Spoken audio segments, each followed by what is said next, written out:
Bien le bonjour tout le monde, j'espère que vous allez bien, et en cette nuit je voulais faire une petite vidéo rigolote qui au final s'avère être très intéressante.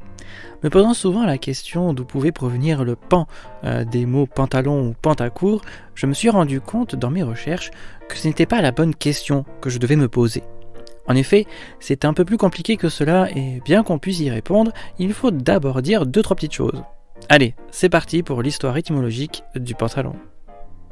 Je suis votre folle rugisseur liseron de la Lyrine pour le podcast des métamologies où les mots se métamorphosent et dévoilent leurs secrets à travers l'histoire et la culture.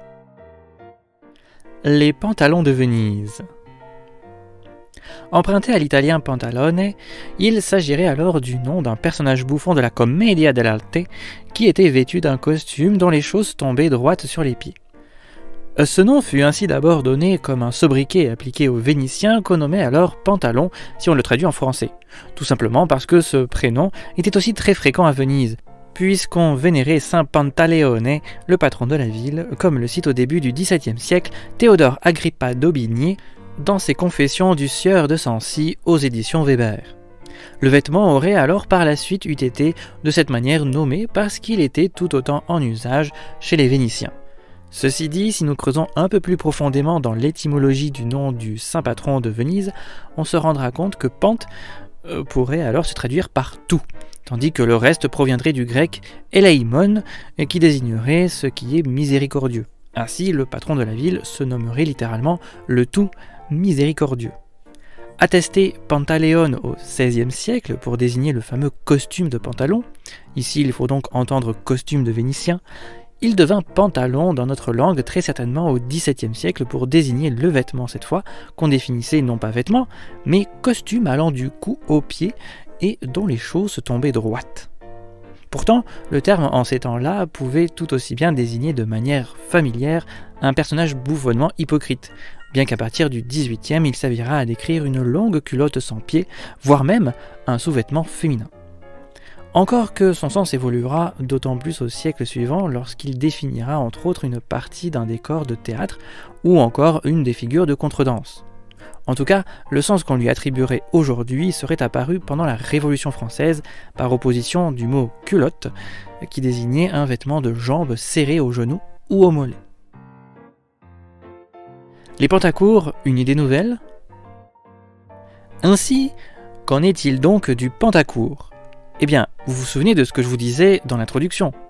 Comme on l'a vu, pantalon désignerait avant tout une personne, un nom propre, alors qu'ici le terme serait si récent que le mot pantacourt serait un dérivé tout simplement de pantalon par rapport aux vêtements, et non pas par rapport au saint patron de Venise.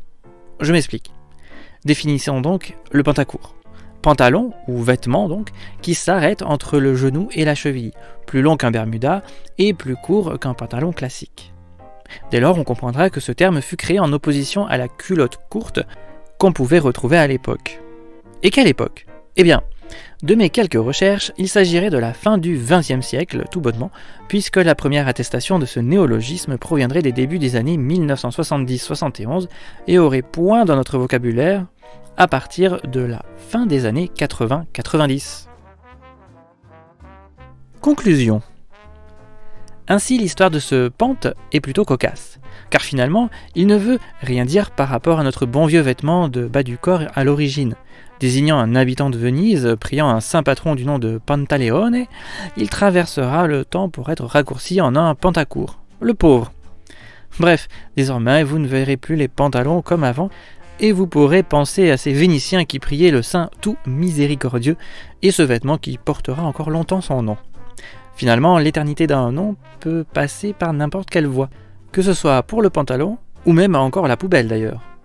Ceci dit, évitez d'appeler quelqu'un de pantalon, car de manière vulgaire, vous le traiteriez de bouffon hypocrite.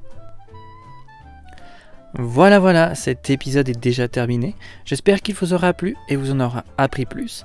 N'hésitez pas à aimer, commenter, partager et à vous abonner si ce n'est pas déjà fait. Sur ce, je vous dis à très bientôt pour de nouvelles étymos.